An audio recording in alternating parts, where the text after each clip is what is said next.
Episode 22 पेशकश मीरे कारवां। मेरे तबसरे पर आबनूसी रंगत के मालिक पंडित किशोरी लाल पेचुताब खाकर रह गया। 50,000 रुपए के जिक्र पर ऑफिसर हासा चुकन्ना और मुहतात हो चुका था।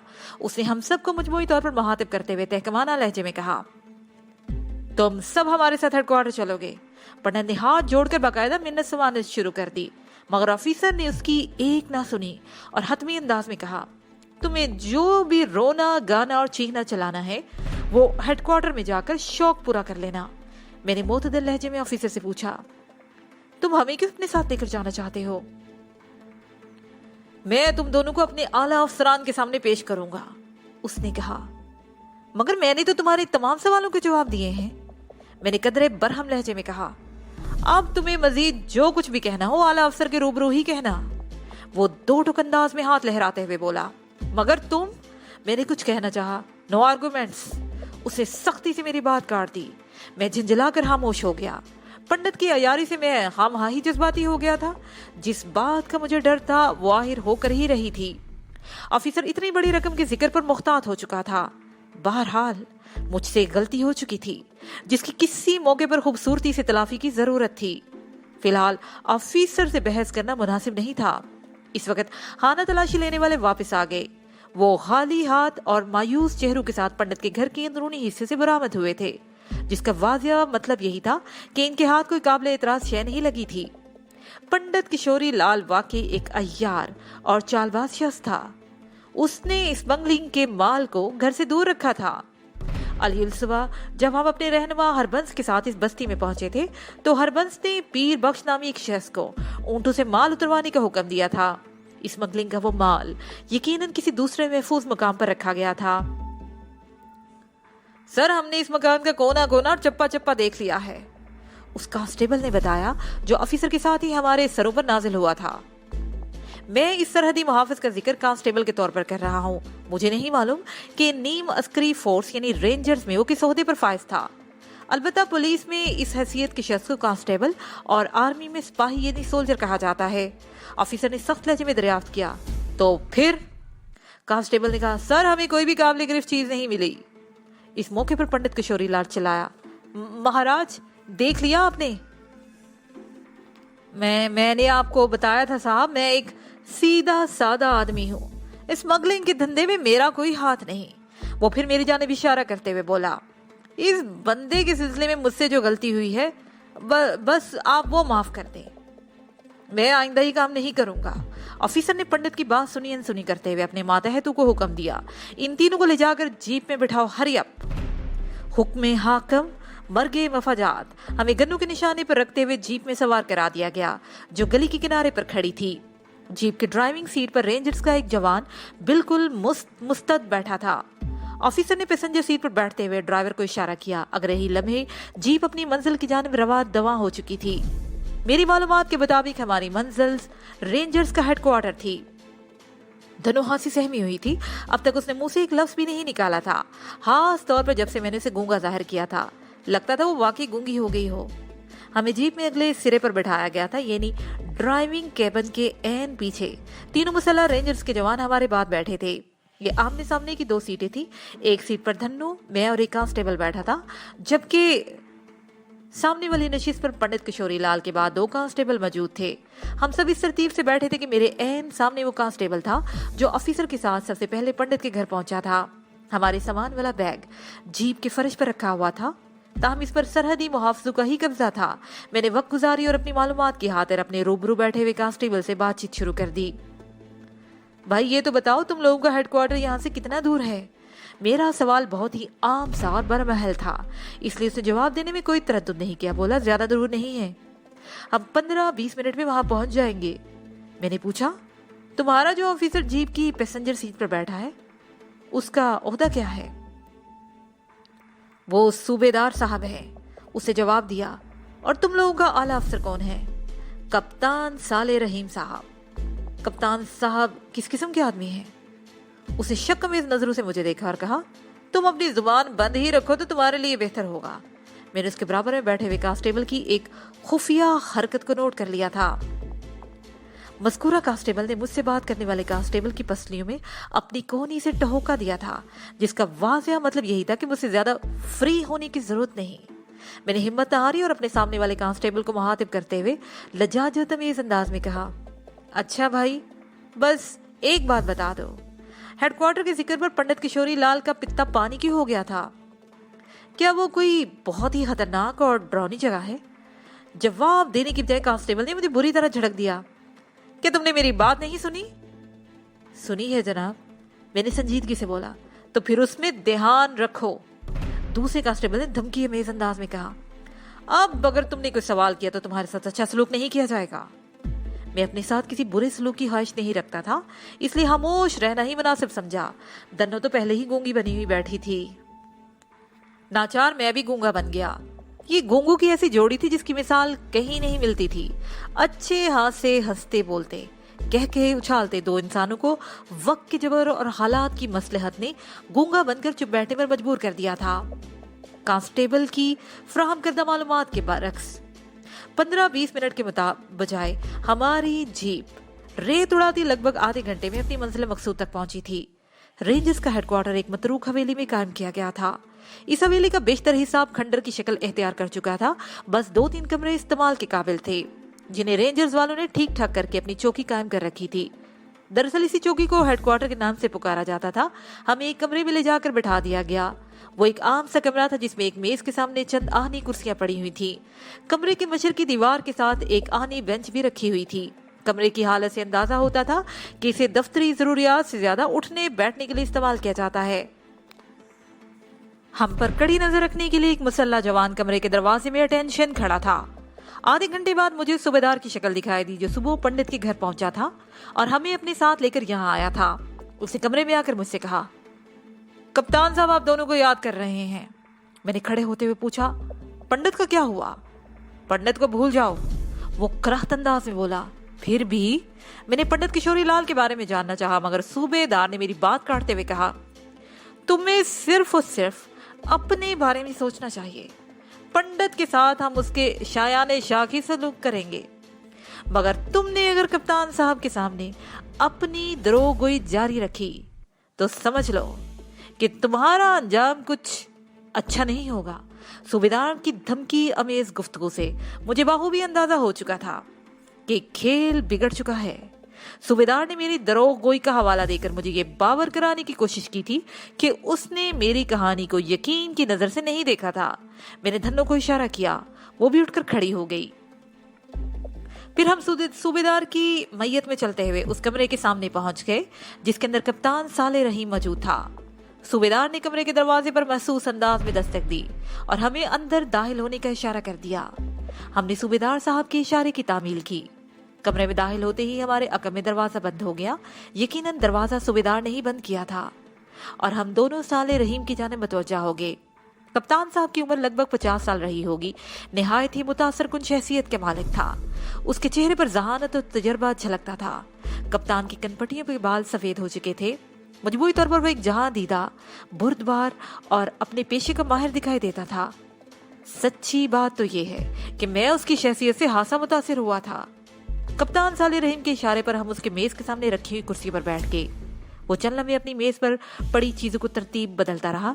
फिर हमारी जानब देखते हुए वो संजीदा लहजे में बोला, तुम लोगों ने अपने नाम मुराद और कलसूम ही बताए हैं ना? मैंने इस बात में जवाब दिया, जी कप्तान साहब। वो बड़े ही मुशफ़क़ाना अंदाज में बताने लगा, मिस्टर मुराद, अगर रात सरहद के उस पार रेगिस्तान में स्मगलर के एक ग्रुप से हमारी मुठभेड़ हो गई थी। वो कुछ इस अंदाज में बोल रहा था जैसे हम उसके पुराने शनासा हों। अपनी बात को जारी रखते हुए उसने कहा, हमने अपनी जीप से उन पर फायरिंग की थी। लाइट मशीन गन से बरसने वाली गोलियों ने स्मगलर को वहीं रेत पर इस तरह ढेर कर दिया कि उनके हलक से आवाज तक न निकल सकी। एक लम्हे के तवक्कुफ के बाद उसने इजाफा किया, ये LMG की गोलियां इतनी ही सफाक होती हैं। हम खामोशी से कप्तान साले रहीम को देख रहे थे। दन्नो तो खामोश रहने पर मजबूर थी कि उसे गूंगा जाहिर किया गया था। मगर मैं भी चुपचाप बैठा कप्तान को ही सुन रहा था। वो कह रहा था, बरहुदार, हमने जिस स्मगलर पार्टी को टारगेट किया है वो 4 अफराद पर मुश्तमिल थी। इन चारों ने हमारे जवानों पर भी जवाबी फायरिंग की थी, लेकिन खुदा का शुक्र है कि हमारे जवानों को किसी किस्म का नुकसान नहीं उठाना पड़ा। स्मगलरों के 2 साथी हमारी फायरिंग से मौत के घाट उतर गए और बाकी 2, उसे जुमला अधूरा छोड़कर सवालिया नजरों से हमें देखा। उसका अंदाज ऐसा था जैसे उसे तवक्का हो कि मैं फौरन बोल उठूंगा, लेकिन मैंने उसकी तवक्का के खिलाफ जुबान से एक लफ्ज भी अदा न किया। मैं अपने अंदरूनी तजस्सुस को उस पर जाहिर नहीं होने देना चाहता था। बाकी 2 में से, वो अपनी बात को आगे बढ़ाते हुए बोला, यानी एक बंदा और एक बंदी अभी तक हमारे हत्थे नहीं चढ़े। इतना कहकर वो गहरी नजरों से एक मरतबा फिर हमारी जानब हमारे चेहरों का जायजा लेने लगा। दोनों गूंगी थी, मैं भी गूंगा बना बैठा था। कप्तान साले रहीम नरम आवाज में बात जारी रखते हुए बोला, आज सुबह हमें अपने खुफिया जराए से इत्तला मिली कि 2 अफराद गैर कानूनी तौर पर सरहद अबूर करके हमारे मुल्क में आए हैं। उनमें से एक मर्द और एक औरत है। वो दोनों पंडित किशोरी लाल के घर में ही ठहरे हुए हैं। एक लम्हे को तवक्कुफ देकर कप्तान ने अपनी मेज की दराज खोली, एक नजर अंदर झांका, दराज को बंद किया, फिर हमारी जानब तवज्जो होकर बोला, मैंने सूबेदार मोहम्मद रमजान को फौरन पंडित के घर की तरफ रवाना कर दिया, मगर नतीजा हमारी तवक्का के मुताबिक बरामद ना हुआ। पंडित के घर पर तुम दोनों से सूबेदार की मुलाकात हो गई। तुम हमारे मतलूबा बंदे तो नहीं हो, लेकिन कप्तान ने जुमले को नामुकम्मल छोड़ दिया और मुझे तकने लगा। इस मौके पर मैंने बोलना जरूरी समझा। मैंने सवालिया अंदाज में कहा, लेकिन क्या कप्तान? लेकिन वो गर्दन को इस्बाती जुम्बश देते हुए बोला, लेकिन ये कि बरहुदार, ये कि तुम दोनों गलत तरीके से हमारे मुल्क में दाखिल हुए हो। तुम्हारा ये जुर्म नजरअंदाज किए जाने के काबिल नहीं है। मैंने बेजारी से कहा, मैं अपनी मजबूरी की वजाहत कर चुका हूँ। यकीनन। कप्तान ने तायदी अंदाज में सर हिलाया।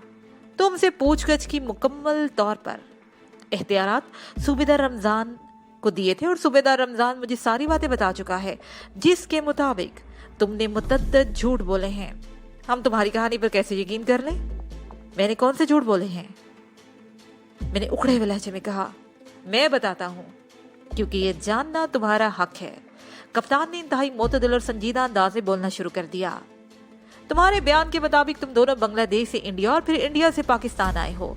बांग्लादेश में मुस्लिम कुछ फसादात में तुम दोनों के घर वाले जान हार गए थे। क्या मैं सही कह रहा हूँ? मैंने इस बात में सर हिला दिया।